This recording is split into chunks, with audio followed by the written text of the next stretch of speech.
food, more than you ever wanted to know. Woo!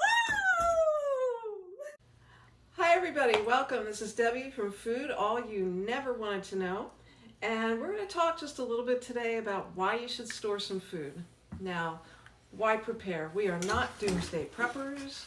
We're not panic-stricken people who empty everything out of the stores. Please don't do that. Please don't go to the store and take everything off the shelves, because that's not really polite to everybody else.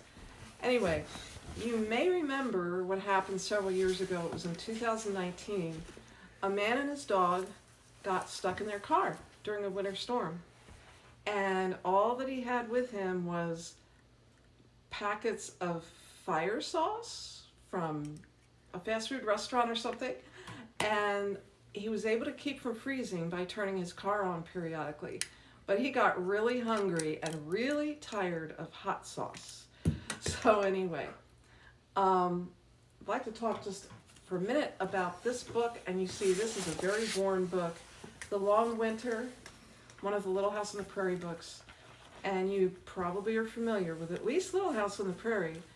But this to me is probably the most fun book of the bunch, because it shows what people used to go through years and years ago that we really don't think about. We don't think we'll ever have to worry about these things. Anyhow, a Native American came into town one day and said to her father that every 7 years, the third of every 7 years, the 21st winter, they would have 7 months of blizzards. And that actually did happen. He was right. And so eating got to be a real issue. They had a family of 6. They had done all they could that year to have a garden, to store up a little bit of food, but in no way were they prepared for 7 months of blizzards. So I'd like to show you what they ate during that time. Okay? So October through December, they ate some vegetables from the garden, white flour, salt pork, butter, eggs, sugar, milk, 2 cans of oysters.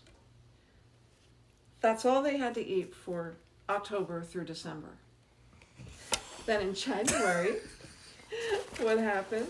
They ran out of flour. They ran out of most vegetables from the garden except for potatoes. So they still had potatoes. They had a bushel of whole wheat that Pa managed to buy. They had 4 pounds of beef when a guy decided to butcher his oxen because everyone in the town was starving to death. Then February, they had wheat, potatoes, sugar, 1 dried codfish that Ma had saved. I think maybe for emergencies. Anyway, and then the end of February through late April, that's February, March, April, 2 months, 2 more months, they only had wheat. 2 bushels of wheat that Pa had managed to buy. And all they did for the next 2 months is take that wheat and grind it up in a little coffee mill. The family worked all day long, grinding this wheat in the coffee mill.